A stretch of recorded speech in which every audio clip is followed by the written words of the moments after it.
हाय बच्चों, मैं नीरज पांडे। आप देख रहे हैं मेरा यूट्यूब चैनल नीरज विद में जीएस। आज मैं चर्चा करूंगा क्लास 10th की प्रश्नावली 1.2 उसके जितने भी सवाल हैं कोशिश करूंगा आज संपूर्ण सवाल एक ही वीडियो में आपको प्रोवाइड करवा दूं। देखिए, आप जो स्किप कर करके देखते हैं उससे आपको समझ में नहीं आएगा। अगर कोई चीज सीखना है तो वीडियो के स्किप ना करें। स्किप करने से क्या होता है, आधी चीजें समझ में आती, आधी नहीं। यदि आपको असली ज्ञान चाहिए तो आप वीडियो को स्किप ना करें, लास्ट तक देखें, फिर आप कंक्लूजन निकालें कि मुझे कितना आया कितना नहीं आया। अगर उसमें कम आया है तो पुनः वीडियो देखिए, और मेरा दावा है 1 से 2 बार देख लेने पर आपका पूरा कॉन्सेप्ट क्लियर हो जाएगा। देखिए, स्टार्ट करता हूं। लिखा हुआ है निम्नलिखित संख्याओं को अभाज्य गुणनखंड के रूप में व्यक्त कीजिए। संख्याएं कौन कौन सी हैं बच्चों? 140 दिया है। अब देखिए 140 को कैसे करते हैं, अभाज्य गुणनखंड करने का तरीका क्या होता है। मान लीजिए ऐसे 140 लिखा है, क्या लिखा है 140। अब 140 को हमें क्या करना है, किसी न किसी संख्या से काटना होगा। जब किसी न किसी संख्या से काटेंगे तो देखिए किससे काटेंगे, हम यहां से 2 से काट देते हैं। पहले बार कोई भी संख्या हो, पहले 2 से काटेंगे, फिर 3 से, फिर 4 से, 5 से, ऐसे करते चले जाते हैं। अगर जिस संख्या से नहीं कटती अगली संख्या से काटेंगे। देखिए यहां से 2 से अगर काटे तो 2 सते 14 और 0 का 0 उतर गया। फिर करेंगे 2 से काटेंगे तो 2 तिहाई 6, और यहां क्या हो जाएगा आपका 2 तिहाई 6, और बचा यहाँ 1 6 7 है, इसलिए 1 बचा, ये 10 हो गया, तो 2 पंचे 10। फिर क्या करेंगे, अब देखिए 2 से ये कटने वाला नहीं है। अब ये किससे कटेगा, 3 से काटे, 3 से भी नहीं कटेगा। फिर 4 से काटे, 4 से भी नहीं कटेगा। 5 से काटे, 5 से कटता दिख रहा है, 5 सते 35। देखिए किसी दिन मैं एक अलग से वीडियो आपको दे दूंगा, विभाज्यता का नियम, किस संख्या से कैसे काटने का क्या नियम है, किस किस संख्या को जोड़ ले घटा ले और कैसे करें, उनका गुणा करके कैसे हम जान लेते हैं कि यह 2 से कटेगी। जैसे 0 रहे, अगर कोई सम संख्या लास्ट में रहती है तो वो संख्या क्या होती है, 2 से कटती है। यही 3 का आधार जो है, जैसे 3 का आधार क्या है कि ये संख्याएं अगर जोड़ लीजिए 3 से कट रही है। जैसे ये 5 3 8, ये 3 से नहीं कट रही इसलिए नहीं कटेगी। जैसे 27 है, जैसे देख लीजिए 27, ये इन दोनों संख्याओं का योग क्या है, 7 2 9, ये 3 से कटेगी। तो इस प्रकार से विभाज्यता का नियम है, आपको अलग से वीडियो में प्रोवाइड कराऊंगा, यहां नहीं। अब देखिए ये इतना कटा, तो इनको ऐसे हम लिख लेंगे। 140 के आगे क्या लिख देंगे, 2 गुणित 2 गुणित 5 गुणित 7। देखो बच्चों, इसको अगर हम लिखना चाहें तो एक रूप में और लिख सकते हैं। कैसे लिख सकते हैं, 2 की घाते 2, चूंकि 2 कितनी बार आया है, 1 बार 2 बार। 5 कितनी बार आया है, 1 बार। और 7 कितनी बार आया है, 1 बार। देखिए इससे क्या हो जाएगा, यहां तो मान लीजिए 2 2 ही बार था इसलिए थोड़ा छोटा था, लेकिन कभी कभी ऐसा होता है 2 10 बार 15 बार 20 बार आ गया, 5 27 बार आ गया। तो 27 बार 5 गुणित 5 गुणित 5 गुणित लिखने से बेहतर है कि 5 के घात 27 कर दीजिए, बात एक ही होगी। ये देखिए गुणनखंड आपको आया। उसके बाद 156 का भी कर लीजिए, ऐसे ही कर लीजिए, 156 का कर लीजिए। 2 से कटेगा, चूंकि 5 1 6 6 6 12, ये कटेगा 2 से। तो यहां देखिए कटेगा तो कितना हो जाएगा, 2 सते 14, यहां 16 हुआ, 2 8 16, 2 से ये भी कटेगा 2 से। तो देखिए काटेंगे तो इसको क्या करेंगे, 2 तिहाई 6 और बचा 18, 2 9 18। फिर अब देखिए ये किससे कटेगा, 3 से कटेगा, 9 3 12, ये 3 से कट जाएगा, तो 3 13वें 13 तिया 39, ये आया। तो यहां देखें ये आ गया 2 गुणित 2 गुणित 3 गुणित 13। तो इसको क्या लिख सकते हैं बच्चों, 2 की घाते 2 गुणित 3 गुणित 13, ये लिख सकते हैं। समझ में आ रही है ये भी बात। अब देखिए 3850 लिखा है, क्या लिखा है, 3825। देखिए यहां लिखा है 3825। अब 3825 को किससे काटेंगे, ये देख रहे हैं आपका 3 8 2 5 है। अब आखिरी में 5 है तो ये तो निश्चित है कि ये किससे कटेगा, 5 से कटेगा। तो देखिए 5 है तो 5 से कटेगा, 5 से काट के देख लेते हैं।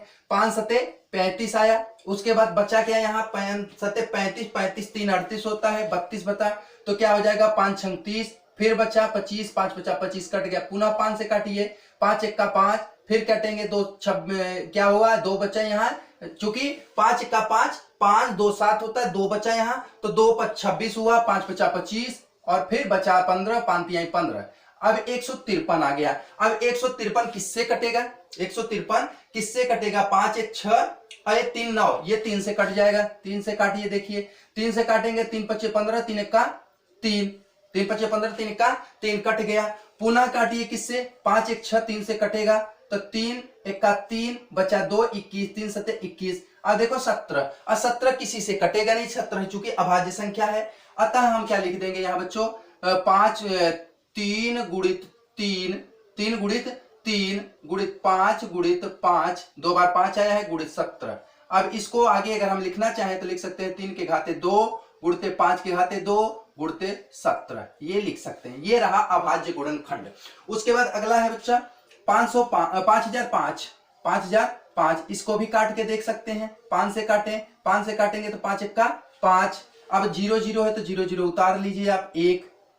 फिर 5, ये किससे कटेगा? अब क्या कटता दिख रहा है आपका? ये देखा जाए तो ये संख्या है आपकी कटती हुई अब नहीं दिख रही है, ये 5 से नहीं कटेगी। ये देखा जाए किससे कटेगी? 7 से, 11 से, 13 से। बाई 5 के ऊपर वाली संख्या देखते हैं। अब देखिए 7 से क्या कटेगी? ये 7 से कटेगी, 7 1 का 7, बचा क्या यहाँ पे 3, 30 हो गया, 7 चौ 28, 7 चौ 28। फिर बचा क्या है 21, 7 त्रिक 21, 7 त्रिक क्या हो जाएगा आपका 21। अब ये 143 आया। अब 143 किससे कटेगा? देखिए अब 143 7 से कटेगा क्या? देखा जाएगा तो 7 दूनी 14 नहीं कटेगा। फिर 8 से ये कटेगी नहीं, 9 से कटेगी नहीं, 10 से कटेगी नहीं। 11 से देख लेते हैं। 11 से अगर देखें 11 का 11, 11 से काट के देखें 11 का 11, और बचा क्या 3 बचा, 33 हो गया है, तो 11 3 33, 13 हो गया। अब ये भी अभाज्य के रूप में हो गया, तो 5 गुणित 7 गुणित 11 गुणित 13, ये देखिए आ गया है आपका। अब पुनः है आपका 7429। क्या है? 7429। देखिए बच्चों यहां लिख लेते हैं 7429। अब ये देखें, ये आपका देखिए कि क्या 9 2 11 11, 9 2 11 4 कितना हुआ है आपका 15, 15 7 देखा जाए तो ये आपके 22 आ रहे हैं। ये 2 से नहीं कटेगा, 3 से नहीं कटेगा, 4 से भी नहीं कटेगा, 5 से भी नहीं कटेगा, 6 से भी नहीं कटेगा, 7 से भी नहीं कटेगा, 8 9 10 11 12 13 14 15 16 तक नहीं कटेगा। ये जाके किससे कटेगा? 17 से कटेगा। आप काट के देखिएगा, 17 से कटेगा। तो 17 करेंगे तो 17 चौका 68 हुआ। फिर उसके बाद बचा क्या 68, 2 70, 4 74, 6 2 62 बचा। तो 17 त्रिक 51, 3। फिर कितना बच गया 11, 11 मतलब 119 बचा। और 17 7 100 क्या होता है बच्चों? 19 होता है। अब पुनः क्या करिए, अब काटिए। ये देखिए अब 17 से भी नहीं कटने वाला है। अब ये उससे अगली संख्या 18 से तो कटेगी नहीं, 19 से देखते हैं। 19 से देखते हैं तो 19 का करें तो ये 43 है, 19 दूना 38, 19 दूना क्या कर दें 38। बचा क्या 38 देखा जाए तो 5 बचा, 3 2 5 और 57 हो गया, तो 19 त्रिक 57। अब देखिए ये सब तीनों अभाज्य संख्याएं हैं, अतः यह क्या हो जाएगी 17 गुणित 19 गुणित 23। देखिए बच्चों इस प्रकार से यह क्या है अभाज्य संख्याएं आ गई। अब इतना आप लिखेंगे, उत्तर जैसे लिखा रहे इस प्रकार से लिखा रहे तो आपको ये उत्तर लिख देना, ये आपका सही उत्तर हो जाएगा। देखिए अभाज्यता के लिए आपको गुणनखंड करना ही पड़ेगा।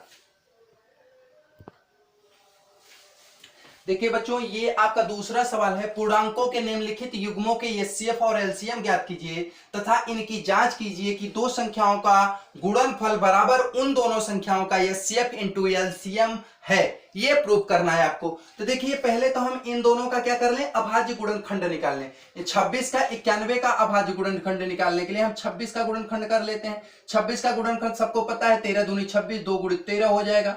और 91 का गुणनखंड जो होगा वो क्या हो जाएगा 13 सत्ते 91, क्या है 7 गुणित 13। देखिए छोटी संख्या इसलिए मुंह जबानी कर लेते हैं, और जो बड़ी संख्या होंगे उनको पेन उठाना होगा, करने पड़ेगा। तो ये देखिए इनका अभाज्य गुणनखंड है। अब कह रहा है कि इनको ये करना है, प्रूफ भी करना है। तो हम क्या करेंगे कि सिद्ध करना है कि मतलब इनकी जांच कीजिए। तो ये इनका हम क्या कर दिए, ये निकाले। अब इनका एलसीएम और एचसीएफ निकालेंगे। तो हम लिखेंगे यहां से हल करते हैं, चलिए हल करेंगे। लिखेंगे चूंकि 26 बराबर क्या लिख सकते हैं 2 गुणित 13, 91 गुणित लिखेंगे 7 गुणित 13, तो एलसीएम बराबर एलसीएम। एलसीएम का मतलब क्या होता है बच्चों, जो पहले कॉमन दिखे उनको दोनों को उठा लो। तो दोनों में क्या कॉमन दिख रहा है 13 दिख रहा है, 13 उठा लिए। फिर जो कॉमन ना दिखे उनको भी उठा लो, तो जो कॉमन नहीं दिखे उनको भी हम उठा लिए। तो ये देखिए 7 है आपका दिखा। तो ये संख्याएं कितनी है 13 दूनी 26 और 26 का गुणा 7 में कर दे। तो ये आपको करना होगा 13 दूनी 26 और 26 का 7 में गुणा करना होगा। तो 7 छंग 42 और बचा क्या 4 बचा। तो 13 दूनी 26, 42 बचा, हासिल लगा 4, यहाँ हासिल कितना लग रहा है 4। और यहाँ फिर क्या करना है 7 का आपको करना है, देखिए 13 दूनी 26 आया, 26 का गुणा किस में करना है 7 में करना है। तो 7 छंग 42 और 7 दूनी 14 करेंगे, देख रहे हैं ना, 7 दूनी 14 और 14 4 कितना हो जाएगा 18 हो जाएगा। 182 आया क्या एलसीएम, तथा एचसीएफ निकाल लीजिए, तथा एचसीएफ निकालिए। एचसीएफ कितना होता है, जो दोनों में कॉमन हो वो होता है एचसीएफ। ये आप निकाल लिए, एचसीएफ भी आपका निकल गया। और जब एचसीएफ भी निकल गया तो जांच करनी है, हमें क्या करनी है, जांच।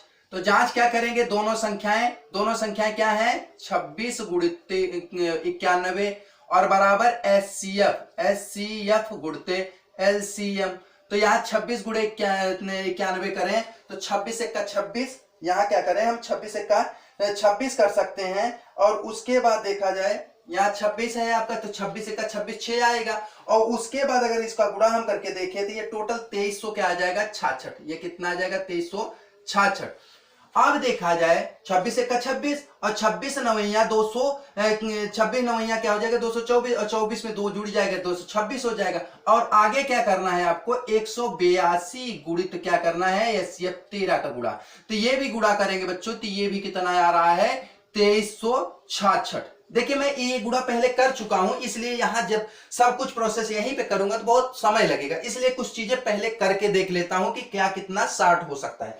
अब देखिए बच्चों ये देखा जाए तो ये दोनों पक्ष बराबर हैं, अतः ये आपका क्या हो गया प्रूव्ड हो गया। ये क्या हो गया आपका प्रूव्ड हो गया। पुनः देखिए 510 और 92 का अभाज्य गुणनखंड कर लीजिए। 510 का अभाज्य गुणनखंड करेंगे तो क्या आएगा देख सकते हैं, 2 से काटें ये आएगा 2 चौक 8, यहां बचा क्या सॉरी 2 दूनी 4, बचा यहाँ 10, तो 2 पंचे 10, फिर बचा 10, तो 2 पंचे 10, फिर 55, तो 5 से काटिए 5 बचा 25, 5 एक्का 5, फिर काटिए 3 से 3 17, 17 3 51, ये तना आया।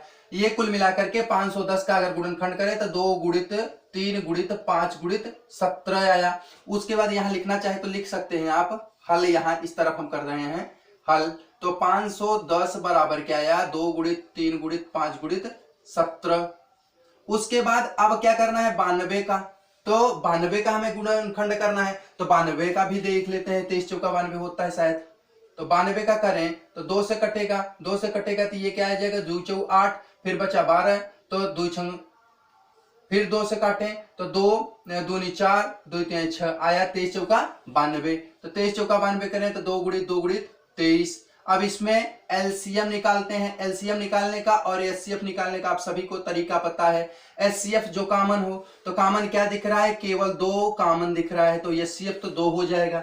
और एलसीएम आपका कितना हो जाएगा, देखिए जो कॉमन नहीं है वो भी उतारना होगा, तो 2 उतार लीजिए, फिर कॉमन 2 नहीं है ये भी उतारना होगा, फिर 3 उतारना होगा, फिर 5 उतारना होगा, फिर 17 उतारना होगा, फिर 23 उतारना होगा। और फिर आपको क्या करना है, यहाँ जो भी आपका आ जाएगा उसको आपको लिख देना है। अगर इसका एलसीएम देखा जाए तो ये एलसीएम आपका आ जाएगा 23,460, 23,460, 23,460 आपका एलसीएम आया। एलसीएम उसके बाद क्या देना है कि आपको प्रूव करना है कि इन दोनों संख्याओं का ये, तो हम यहाँ जांच करेंगे बच्चों, यहाँ क्या करेंगे जांच करेंगे। तो दोनों संख्याएं यहाँ क्या लिखेंगे, दोनों संख्याओं का गुणनफल, दोनों संख्याओं का गुणनफल गुणते एचसीएफ गुणते एलसीएम। तो दोनों संख्याएं कितनी है 510 गुणित 92 बराबर क्या हो जाएगा आपका एचसीएफ 2 है, एलसीएम कितना 23,460 है, 23,460 है।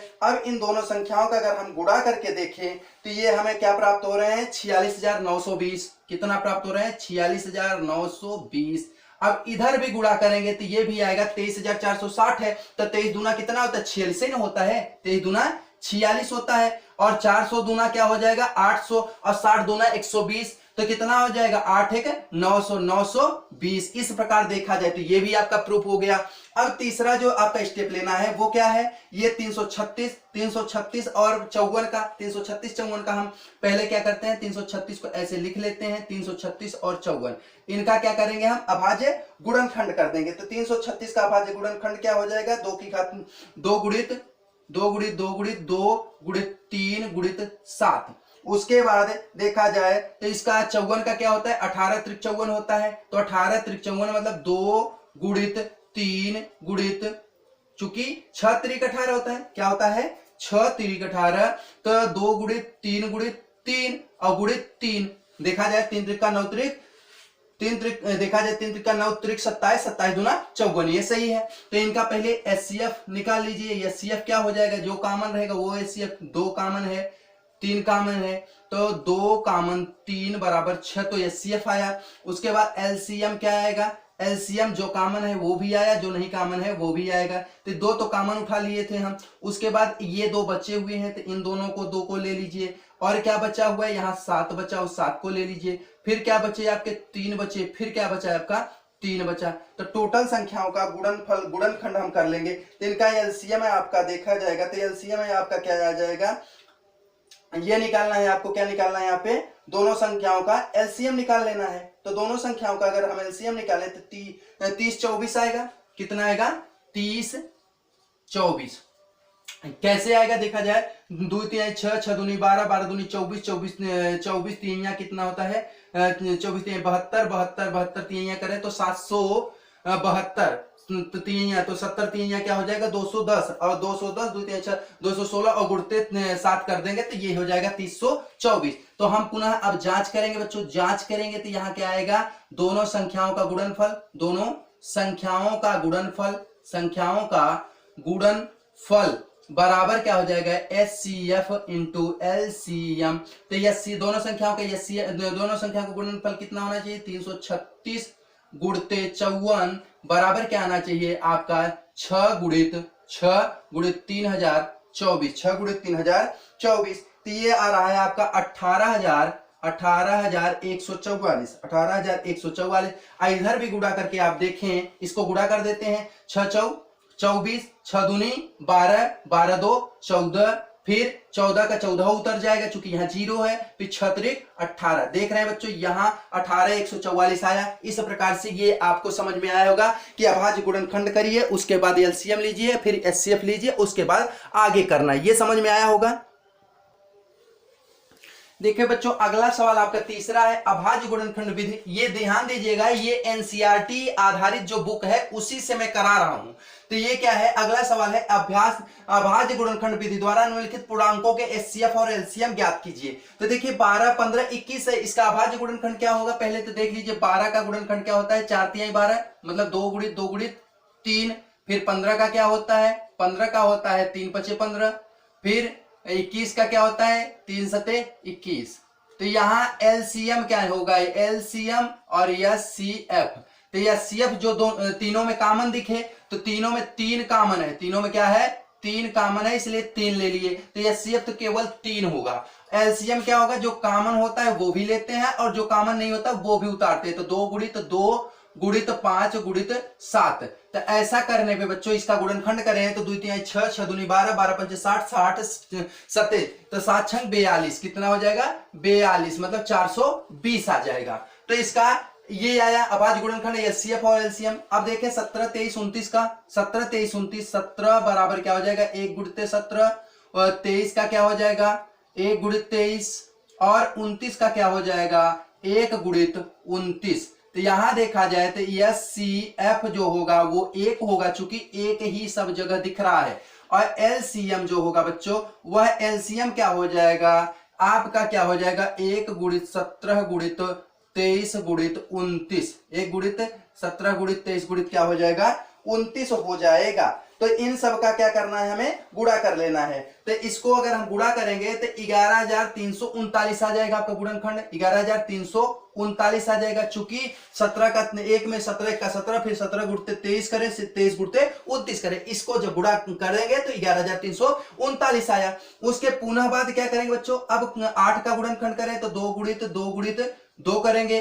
फिर 9 का करें तो 3 गुणित 3 करेंगे। फिर 25 का करें तो 25 का क्या हो जाएगा, 5 गुणित 5, 5 गुणित 5। तो यहां देखा जाए तो जो एचसीएफ दिख रहा है 5 गुणित 5, तो यहां एचसीएफ जो दिखता है, तो एचसीएफ निकालना अगर हो बच्चों आपको, तो एचसीएफ क्या है, इसमें एक भी छिपा रहता है ना, एक तो छिपा रहता है, एक हम नहीं लिखते हैं, एक का आवश्यकता पड़ती नहीं, लेकिन यहाँ है, चूंकि यहाँ कॉमन नहीं दिख रहा था इसलिए यहाँ 1 हो जाएगा एचसीएफ। और एलसीएम क्या हो जाएगा आपका, देखिए एलसीएम यही हो जाएगा 8 गुणित 9 गुणित 25, तो 8 9 72, यही ना होगा। तो यहां क्या लिखेंगे, 2 गुणित 2 गुणित 3 गुणित 3 गुणित 5 गुणित 5, तो 2 तिहाई 2 दूनी 4 तिहाई 12 12 तिहाई 36 36 पंचे करें और उसके बाद 5 करके हम क्या करेंगे, ये आ जाएगा आपका 1800। कितना आ जाएगा बच्चों, 1800। चूंकि ऐसे देखा जाए तो 25 8 9 72, 72 में 25 का गुणा करें तो 25 से दूना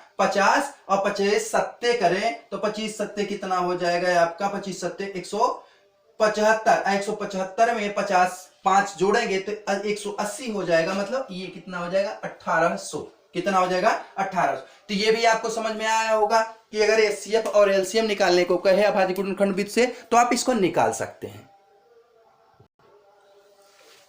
देखिए बच्चों, आपका चौथा जो सवाल है वो क्या कह रहा है, क्वेश्चन 4 जांच कीजिए कि क्या किसी प्राकृतिक संख्या n के लिए संख्या 6 टू पावर n अंक शून्य पर समाप्त हो सकता है, ऐसा कह रहा है। तो आपको सोल्यूशन जब निकालना है तो सोल्यूशन आप करेंगे, कैसे निकालेंगे इसको, आप देखें 6 टू पावर n को आप चाहे तो ऐसा भी लिख सकते हैं, 2 into 3 into two power n लिख सकते हैं ना। जब लिख सकते हैं तो आप ये देखिए 2 इंटू 3 है, अगर किसी भी संख्या में 2 गुणित 3 है तो वह संख्या कभी भी किसी परिस्थिति में शून्य पर समाप्त नहीं हो सकती।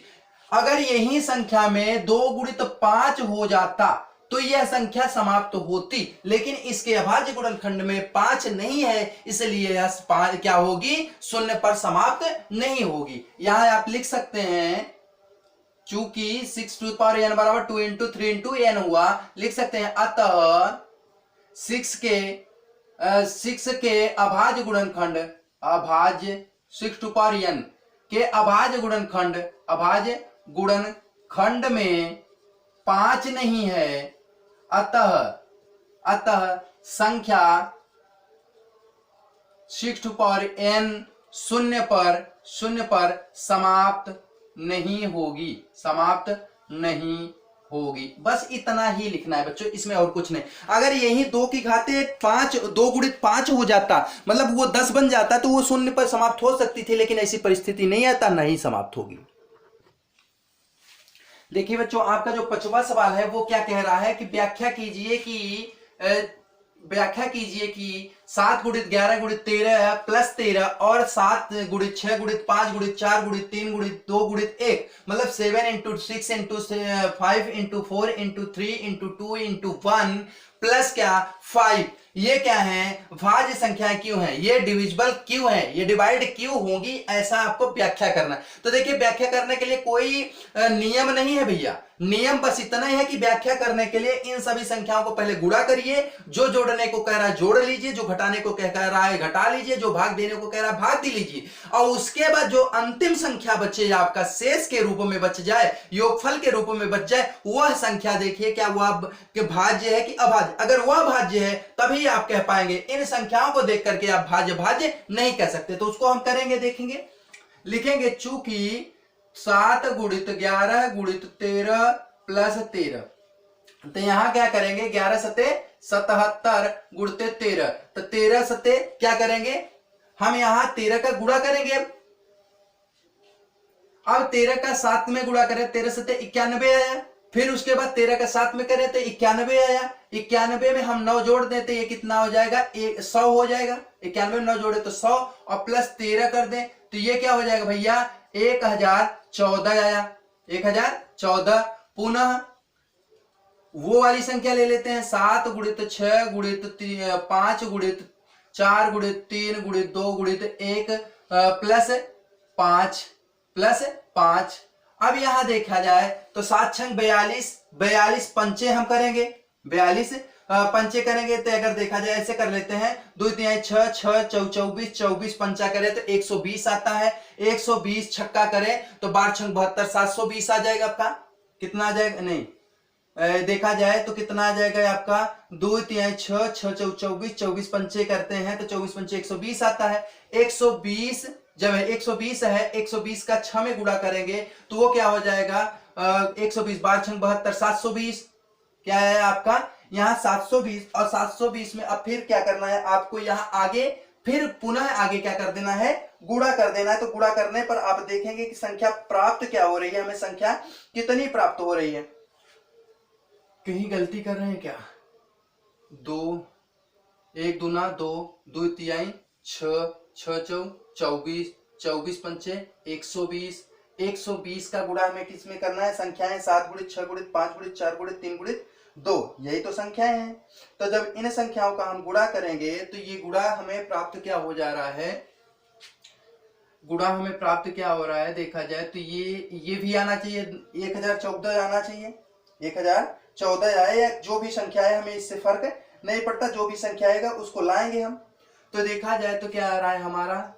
2 तिहाई 6, 6 चौ 24, 6 चौ 24, 24 पंचे करें तो 120 होता है। 120 छक्का करें तो 12 छंग 72, 12 छंग 72, 120 720 हो जाएगा। और 720 का अगर हम गुणा करें किस में करें? 7 में करें। किस में करें? 7 में करते हैं तो 0 और 7 दूनी 14 और 7 सता 49, 49 एक 50 और 50 प्लस 5 मतलब ये क्या आया? 5045 आया। चलिए ठीक ठीक 5045। अब 5045 आया। देखें ये भी विभाजित संख्या होगी, यह भी विभाजित संख्या होगी। यही तो पूछ रहा था, व्याख्या कीजिए कि यह क्या है? भाज्य संख्याएं क्यों है? यह भाज्य क्यों है? क्योंकि इनका जब हम भाग करेंगे तो यही तो संख्या प्राप्त होगी, और इसका भाग करेंगे तो यह संख्या प्राप्त होगी। तो ये क्या हुई? बट जाएगी कि नहीं? और जो संख्या बट जाए, जो जिस किसी संख्या में एक और स्वयं के अलावा कोई भी गुणनखंड मिल जाए तो वह क्या कहलाती है? भाज्य कहलाती है। अतः बच्चों यह क्या कहलाएगी? भाज्य संख्या कहलाएगी। देखिए बच्चों, एक तो फूल हो गई थी यहां। जो हम चौथा नंबर सवाल डाले थे वो 5वां था, और जिसको 5वां डाले थे वो 6ठा था। चौथा हम भूल गए थे, लिखे ही नहीं थे, तो आप देख लीजिएगा। जो 5वां बताए वो 6ठा है, जो चौथा बताया है वो 5वां है। पुनः से जो चौथा बता रहे हैं यह आपकी चौथी वास्तविक सवाल है। देखिए क्या है कि इसमें कह रहा है एचसीएफ दिया है और एलसीएम दिया है, संख्या दी हुई है, पूछ रहा है एलसीएम बताइए। एलसीएम पूछ रहा है और संख्याएं दी हुई है, एचसीएफ दिया। तो आप सभी को पता है, लिखेंगे चूक हल करने के लिए सॉल्यूशन करेंगे। चूंकि दो संख्याओं का गुणनफल बराबर क्या होता है? एचसीएफ इंटू एलसीएम, यही तो होता है, एचसीएफ इंटू एलसीएम। तो दो संख्या क्या है बच्चों? 306 गुणित 657 बराबर एचसीएफ क्या है आपका? 9 इंटू एलसीएम नहीं पता तो एलसीएम को एलसीएम लिख दीजिए।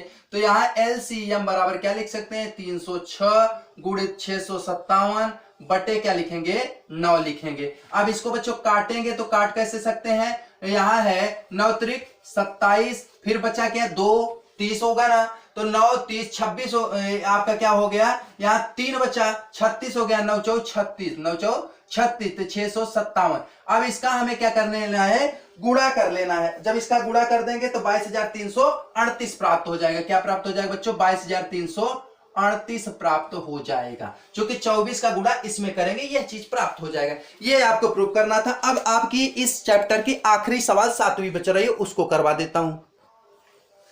देखिए बच्चों, यहां अगला और आखिरी सवाल इस चैप्टर का है। किसी खेल के मैदान के चारों ओर एक वृत्ताकार पथ है। मान लीजिए एक क्या है? खेल का ऐसे मैदान है, इसके चारों ओर यहाँ खेल का मैदान है, अंदर ये क्या है? बच्चे के यहाँ मान लीजिए कोई बच्चा खेल रहा है, यहाँ क्या है? बच्चे खेल रहे हैं। यहाँ मान लीजिए कुछ बच्चे यहाँ पे क्या कर रहे हैं? खेल रहे हैं। तो लेकिन ये क्या होता है कि यहाँ जब बच्चे खेलते हैं तो यहाँ खेलते हुए क्या होता है बच्चे? ये पथ बना हुआ है, ये क्या बना है? राउंडिंग पथ बना हुआ है। इस पथ पर बच्चे क्या करते हैं?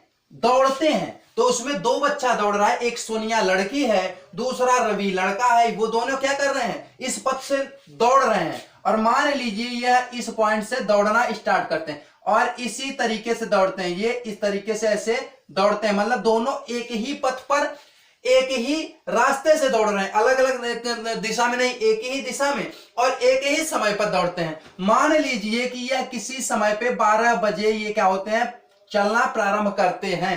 तो ये पूछ रहा है कि अगर 12 बजे रवि चला, 12 बजे सोनिया चली, और सोनिया को एक चक्कर पूरा करने में 18 मिनट लगते हैं, रवि को एक चक्कर पूरा करने में 12 मिनट लगते हैं, तो ये बताइए कि रवि और सोनिया इस स्थान पे पुनः कितने समय बाद या कितने बजे मिलेंगे। भाई समय नहीं दिया है कितने बजे चले, इसलिए समय नहीं पूछेगा, ये पूछ रहा है कितने समय बाद मिलेंगे।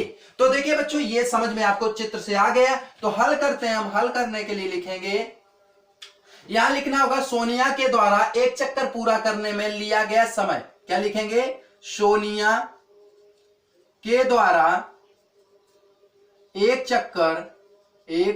चक्कर पूरा करने में लिया गया समय कितना? 18 मिनट। उसके बाद पुनः रवि की बारी आई, रवि को भी लिख दीजिए, रवि को एक चक्कर पूरा करने में लिया गया समय 12 मिनट।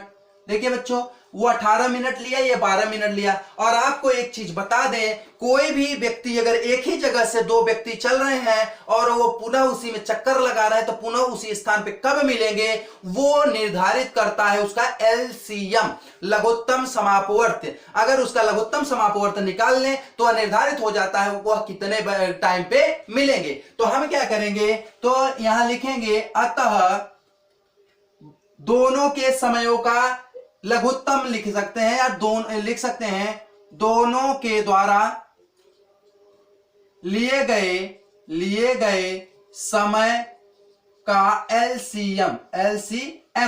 तो एलसीएम क्या हो जाएगा? 12 और 18 का एलसीएम, 12 को अगर हम देखे जाए तो 12 18 का क्या होता है? 2 गुणित 3 गुणित 3, और 12 का क्या होता है? 2 गुणित 2 गुणित 3। तो यहां बच्चों दो चीजें कॉमन मिल रही, 2 मिला है और 3 तो कॉमन मिल गई, 2 और क्या मिल रहा है? 3 कॉमन मिल रहा है, बच क्या रहा है? केवल आपका 2 और 3। तो मतलब क्या है? 2 तिहाई 6 दूनी 12 तिहाई 36। अतः लिखेंगे, अतः सोनिया और रवि दोनों उसी स्थान पर पुनः 36 मिनट बाद मिलेंगे। अतः सोनिया और रवि दोनों उसी स्थान पर 36 मिनट बाद मिलेंगे। ये इसका उत्तर होगा बच्चों। मैं आशा करता हूं मैं जो आज पढ़ाया हूं ये आपको पूरा समझ में आया होगा। अगर पूरा समझ में आया तो आप मेरे वीडियो को लाइक कीजिए, शेयर कीजिए, और अभी तक सब्सक्राइब नहीं किए हैं तो सब्सक्राइब कीजिए, बेल आइकन को जरूर प्रेस कीजिए, जिससे आपको हर वीडियो आप तक पहुंचती रहे। और सभी बच्चों को तब तक के लिए बहुत बहुत धन्यवाद।